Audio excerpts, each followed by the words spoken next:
윤석열 대통령이 외신 인터뷰를 통해 북한의 핵과 미사일 위협에 국제사회가 단합해 대응해야 한다는 뜻을 밝혔습니다. 또 북한 핵 개발이 중국의 국익에도 바람직하지 않으므로 비핵화를 위해 중국도 역할을 해줘야 한다고 말했습니다. 김철환 기자의 보도입니다.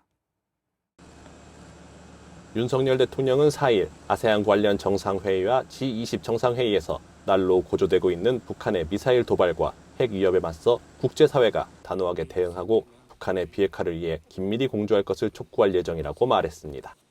윤 대통령은 AP통신이 이날 공개한 인터뷰에서 북핵 대응에 대한 질문에 이같이 답했습니다.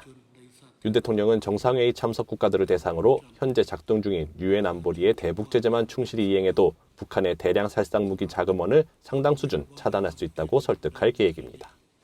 윤 대통령은 인터뷰에서 국제사회가 북한의 핵 개발 의지보다 이를 저지하려는 결의가 훨씬 더 강력하다는 것을 분명하게 보여줘야 한다고 말했습니다.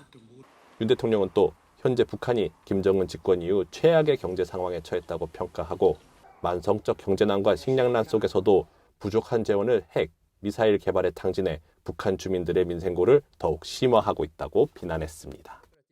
특히 윤 대통령은 안보리 상임이사국으로서 국제사회의 평화와 안정을 유지할 책임이 있는 중국으로서는 북한 비핵화를 위해 마땅히 건설적인 노력을 해야 할 것이라며 중국의 역할을 강조했습니다. 2022년 기준 대중무역이 북한 전체 무역의 96.7%를 차지할 정도로 중국의 북한에 대한 영향력은 절대적입니다.